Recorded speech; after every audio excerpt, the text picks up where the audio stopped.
पूजा खेडकर 2023 बॅचच्या IAS अधिकारी प्रशिक्षणार्थी म्हणून पुण्यात नियुक्ती करण्यात आली होती। पण नियुक्तीनंतर त्यांनी अधिकाऱ्यांकडे वेगवेगळ्या मागण्या करायला सुरुवात केली आणि तिथूनच एक एक गोष्ट त्यांच्या विरोधात जायला सुरुवात झाली। त्यांच्या विरोधात तक्रार झाली आणि त्यानंतर पदावरून हटवलं गेलं। त्यांनी अधिकाऱ्यांकडे केलेल्या अनेक मागण्यांपैकी एक होती स्वतःच्या खासगी गाडीवरती लाल दिवा लावण्याबाबतची। त्यावरून उलटसुलट चर्चा तर झाल्या, पण खरंच अशा प्रकारे लाल दिव्याची गाडी आता वापरता येते का? त्यासाठीचे नियम काय आहेत? कोण कोण अशा गाड्या वापरू शकतं? सगळं या निमित्ताने जाणून घेऊया। नमस्कार, मी हरिता पुराणिक, तुम्ही पाहताय लोकमत।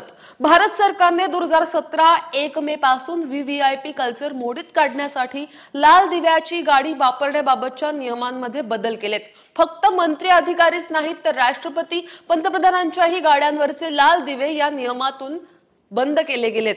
फक्त अत्यावश्यक सेवा म्हणजेच रुग्णवाहिका, अग्निशमन दल आणि आपत्ती निवारण पथकाच्या गाड्यांनाच निळा दिवा असणार आहे, असं तेव्हा स्पष्ट केलं गेलं।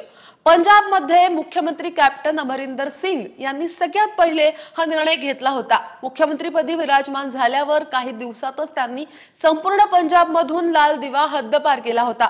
त्यानंतर केंद्र सरकारने तशाच पद्धतीचा निर्णय घेतला होता। तत्कालीन केंद्रीय दळणवळण मंत्री नितीन गडकरी यांनी तेव्हा एक प्रस्ताव मांडला होता। त्या प्रस्तावानुसार फक्त 9 संवैधानिक पदांवरच्या व्यक्तींनाच लाल दिव्याच्या गाडीचा वापर करण्याचा अधिकार असावा असं म्हटलं गेलं होतं। पण सेंट्रल मोटर व्हेइकल्स रूल्स 1989 नुसार नियम 108 च्या कलम 3 मध्ये बदल करून संवैधानिक पदावरच्या व्यक्तींनाही लाल दिव्याची गाडी बंद केली गेली। पण या बदलापूर्वी खासगी वाहनांवर त्याचा वापर करण्यात येत नव्हता।